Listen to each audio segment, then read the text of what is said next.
नमस्कार, स्वागत है आपका। मैं हूं आपके साथ दिनेश अवस्थी। रूस के राष्ट्रपति व्लादिमीर पुतिन और चीन के नेता शी जिनपिंग के बीच वीडियो कॉल के जरिए बातचीत हुई है, या कहें कि दोनों देश करीब आ रहे हैं। ये बात तब हुई है जब हम रूस के साथ दोस्ती के नए अध्याय की शुरुआत कर रहे हैं। ऐसे में रूस के साथ चीन की बढ़ती करीबी हमारे साथ रूस के संबंधों पर कितना असर डालेगी, इसी पर आज हम चर्चा करने वाले हैं। ये बात इसीलिए होगी क्योंकि किसी से ये छुपा नहीं है कि भारत रूस के बीच मजबूत द्विपक्षीय संबंध हैं। ये मजबूती शायद सोवियत संघ के जमाने सरीखी नहीं, लेकिन अब भी भारत का अधिकतर सैन्य साजो सामान रूस से ही आता है।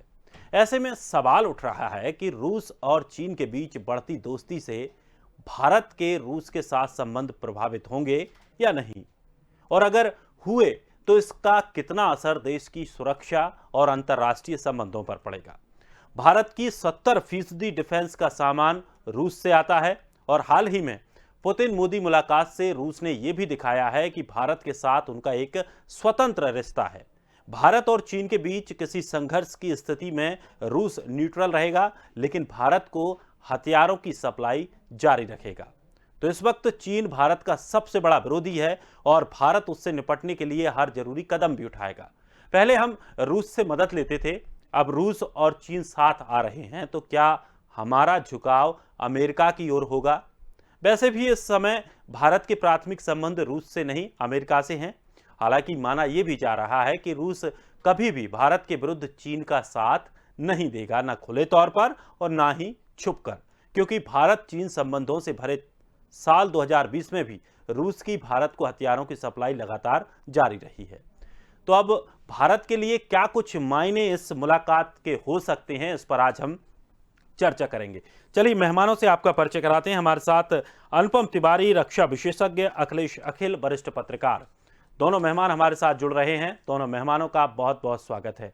सबसे पहले मेरा सवाल अनुपम सर आपसे है, जिस तरह से जो करीबियां चीन की और रूस की बढ़ रही हैं और एक उनकी दोस्ती में नए आयाम लिखने वो जा रहे हैं, लगातार वो बातचीत कर रहे हैं एक दूसरे से, और भारत के साथ रूस के संबंध बहुत अच्छे हैं पहले से ही, तो क्या कुछ इन दोनों के मिलने से भारत के साथ रूस के संबंधों पर कुछ फर्क पड़ सकता है, या कुछ अगर रक्षा को लेकर के हम बात करें, सिक्योरिटी को लेकर के बात करें, तो क्या किसी तरह का कोई खतरा हमारे लिए हो सकता है?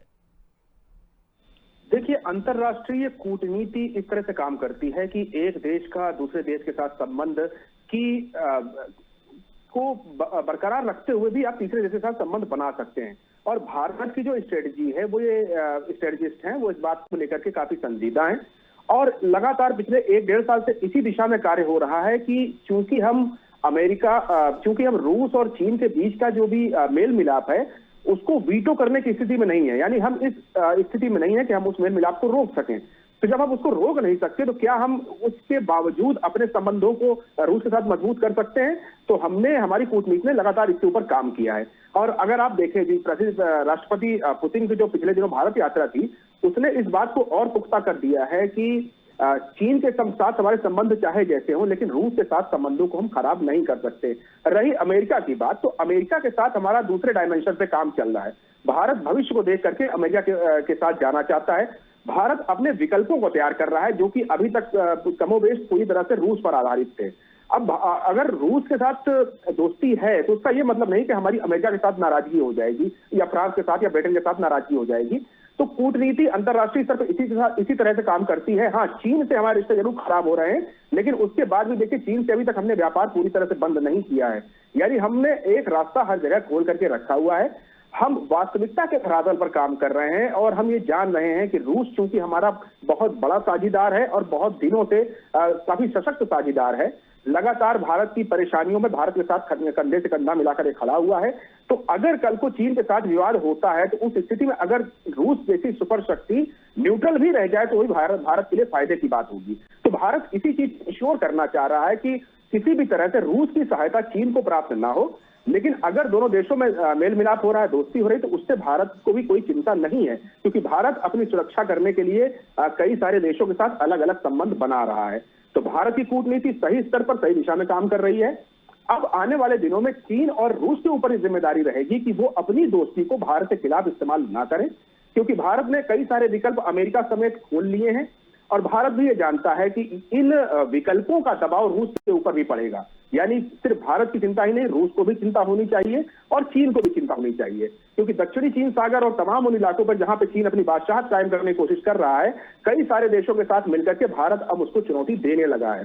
तो भारत के विकल्प कई सारे हैं और भारत इन सारे विकल्पों में समानांतर रूप से काफी अच्छा काम कर रहा है। बिल्कुल सर, और जिस तरह से जो एक संबंध बनाए जाते हैं वो जरूरी होते हैं, सभी देशों के लिए आपसी संबंध जरूरी होते हैं, और यही हम भी बार बार कहते रहे हैं कि रूस के साथ जो हमारा संबंध है वो स्वतंत्र संबंध है, एक किसी ग्रुप के जरिए नहीं है, एक स्वतंत्र भी संबंध है, और लगातार हम एक दूसरे के साथ व्यापार भी करते रहे हैं। अखिलेश भी हमारे साथ जुड़े हुए हैं। अखिलेश जी, अगर इन रिश्तों को लेकर के बात करें और तमाम जिस तरह से जो मायने निकाले जा रहे हैं कि हम अमेरिका के साथ भी जा रहे हैं, रूस के साथ भी जा रहे हैं, और हम अपनी जो एक व्यवस्था है वो पहले से तैयार कर रहे हैं कि हमें केवल एक ही किसी देश के ऊपर निर्भर रहना ना पड़े, ऐसी स्थिति ना बने कि हम सिर्फ एक ही किसी के ऊपर निर्भर रहें, जो हमें अगर कोई ऐसी परिस्थिति बनती है जब हमें ज़रूरत पड़े और अगर वो पीछे हटे तो हमारे लिए शायद नुकसान हो। लेकिन अमेरिका के साथ जाना और रूस के साथ हमारे संबंध अच्छे होना, चीन के साथ हमारे संबंध अच्छे ना होना, और लगातार अमेरिका के द्वारा चीन को घेरा जाना, क्या ये पूरा एक जो ट्रायंगल तैयार होता है, इसमें चाइना, भारत और अमेरिका के रिश्तों को लेकर के भी चिंतित होगा? बिल्कुल होगा। ये जो है ना, देखिए, चाइना भी कई मसलों पर उसके सामने चुनौती है, भारत की अपनी चुनौती है, रूस की अपनी चुनौती है, लेकिन सबसे बड़ी चीज है कि जो मुद्दा हमारा जो बहस का मुद्दा है, जिस पर वार्ता हो रही है कि चीन और रूस के बढ़ते संबंध में भारत की क्या स्थिति होगी। ये जो है ना, देखिए, वो अनुपम जी सही बता रहे थे कि जो दुनिया भर में जो कूटनीति खेल चलते हैं, कोई भी दुनिया का कोई भी देश, एक देश दूसरे देश से कभी अपने संबंध सरोकार को खराब नहीं करता। और सबसे बड़ी चीज है कि जिस तरह से दुनिया में बदलाव हो रहे हैं, जिस तरह का जियो पॉलिटिक्स चल रहा है, जिस तरह से कई इलाकों में, दुनिया के करीब 12 से 14 देशों में भूमि विवाद चल रहे हैं, सीमा विवाद चल रहे हैं, जियो पॉलिटिक्स का खेल चल रहा है, इसमें चीन भी कई चुनौतियों का सामना कर रहा है। चीन के सामने समझिए कि सबसे बड़ी चुनौती सामने अमेरिका कर रहा है, और अमेरिका के लिए भी चीन एक समझिए कि बहुत बड़ा बाधक बना हुआ है उसके डेवलपमेंट के लिए, कारोबार के लिए, विकास के लिए। देखिए, दुनिया में जो सबसे बड़ी चीज है व्यापार अगर किसी देश का दूसरे देश से नहीं होता है, उसकी इकोनॉमी बर्बाद हो जाएगी। और यही वजह है कि दुनिया भर में एक देश दूसरे देश के विरोधी होते हुए भी, मन से एक दूसरे को न चाहते हुए भी व्यापार के लिए ललायित रहते हैं।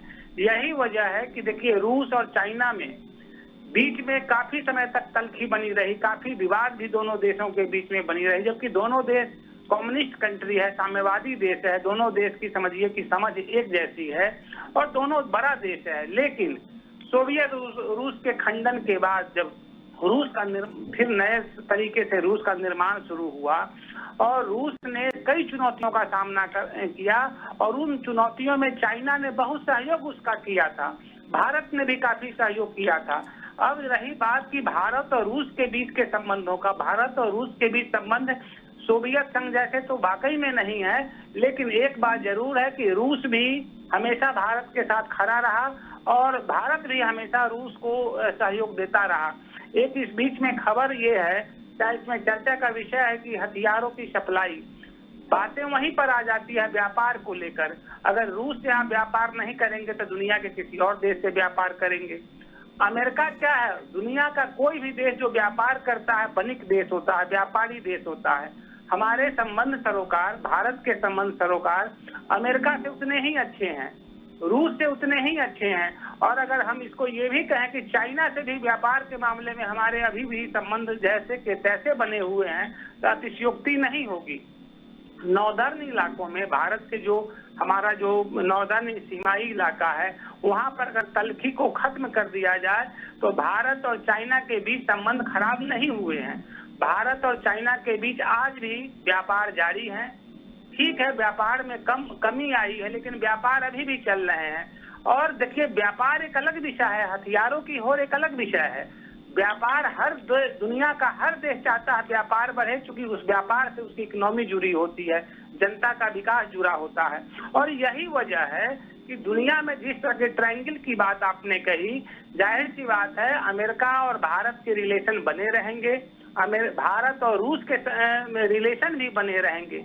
भारत और चीन के बीच जो तलखी बनी हुई है, संभावना ये दिख रही है कि रूस उसी को पाटना चाहता है, और वाकई में अगर ये रूस इसको पाट देता है तो रूस, भारत और चाइना का अगर डिग्री एक साथ खड़ा होता है तो दुनिया का कोई भी देश, दुनिया का समझिए संसार का कोई भी देश जो है, समझिए कि इस डिग्री के सामने टिकने वाला नहीं है, फिर अमेरिका भी मात खा जाएगा।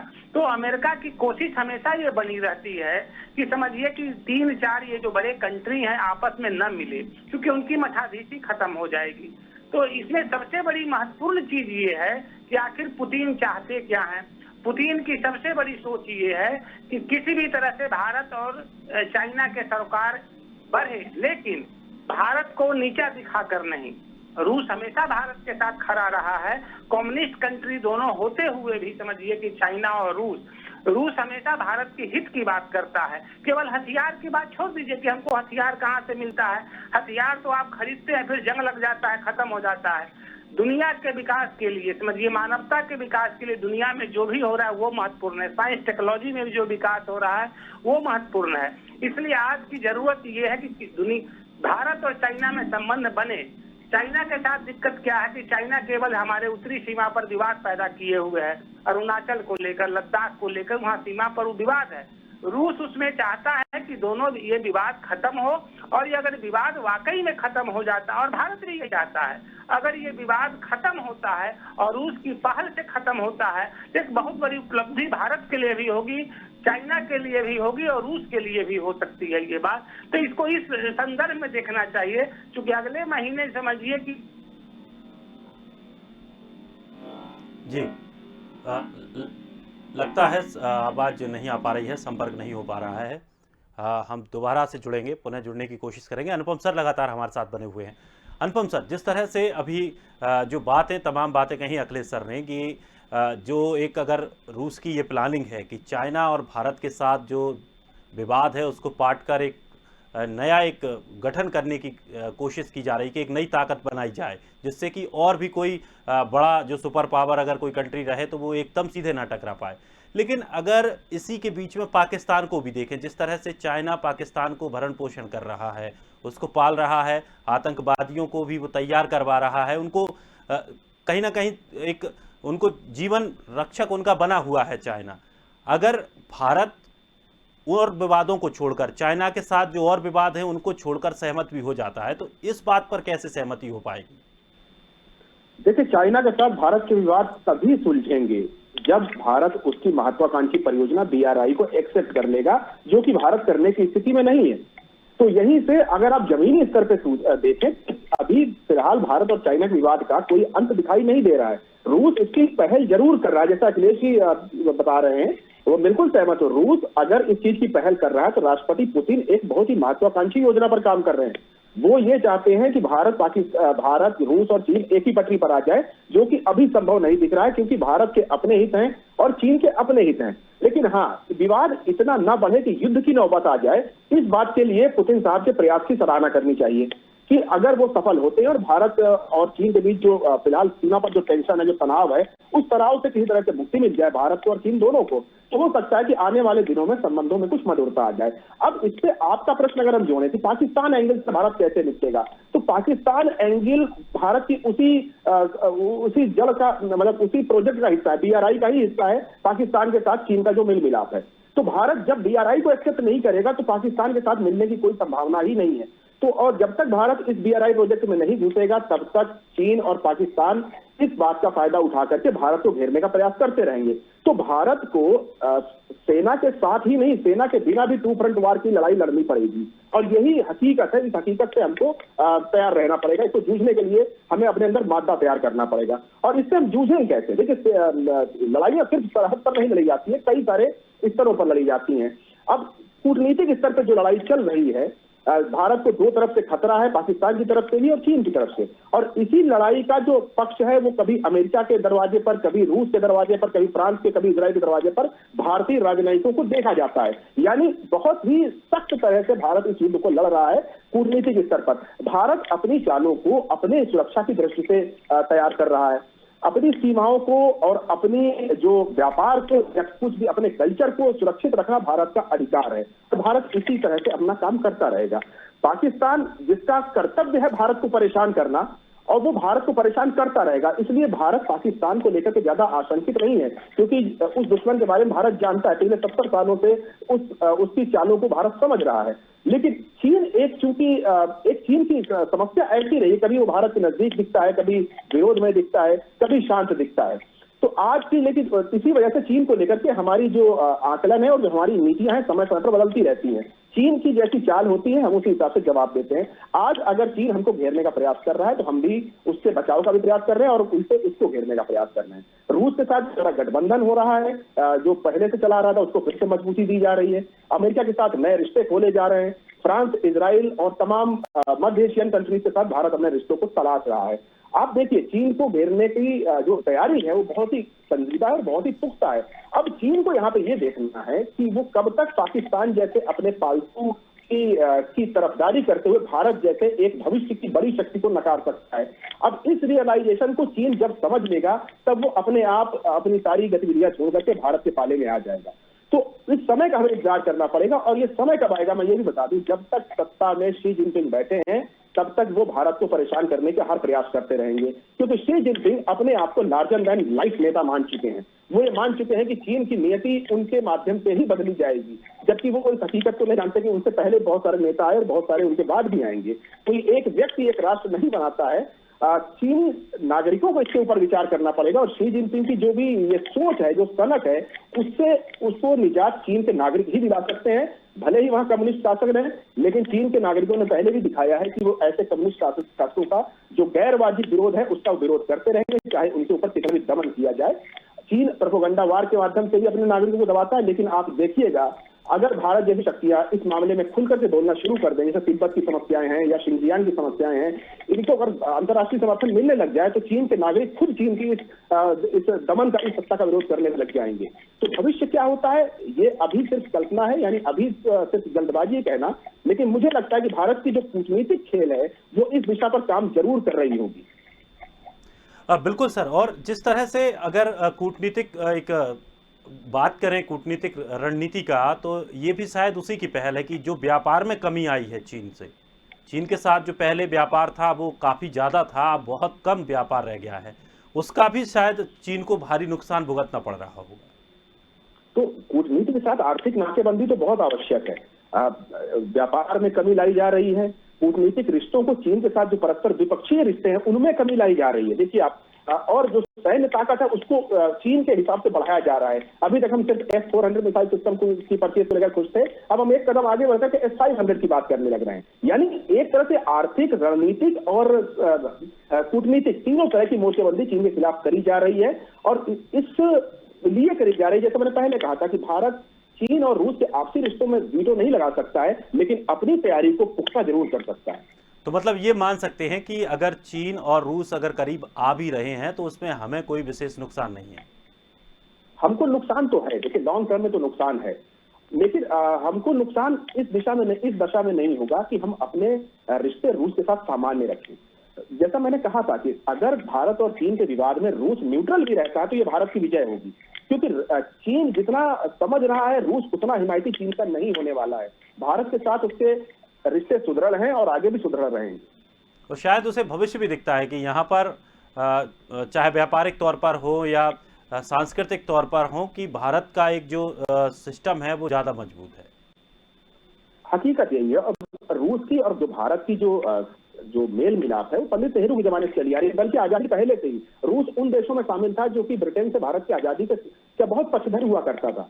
कई सारे मोर्चों पर तब से लेकर के अब तक उसने भारत का निर्विवाद रूप से साथ दिया है। भारत के अंदर की छोटी मोटी जो भी घटनाएं होती थी, भारत के अंदर जितने भी आतंकवादी हमले होते थे, या भारत कूटनीतिक मोर्चों पर जब भी कटघरे में खड़ा किया जाता था, हर जगह चीन उसके साथ, रूस उसके साथ खड़ा रहता था।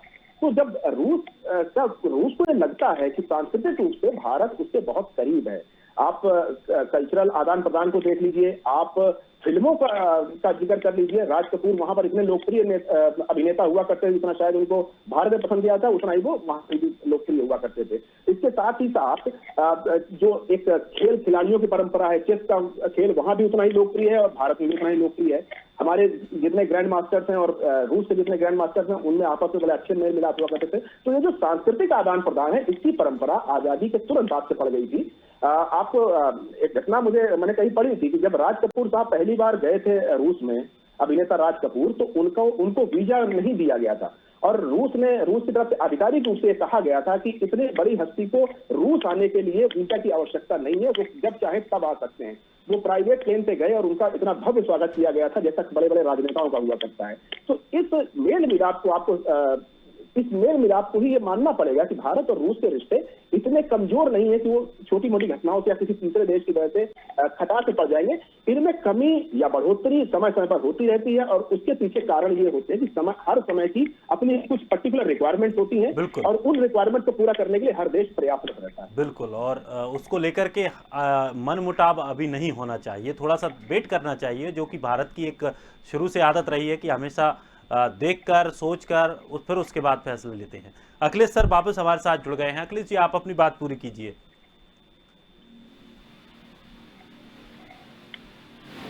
अखिलेश जी, आप तक आवाज पहुंच रही है? आ रही है जी अखिलेश जी, आप अपनी बात पूरी कीजिए, आप अपनी बात। जी, मैं वही कह रहा था, मैं अनुपम जी को सुन रहा था।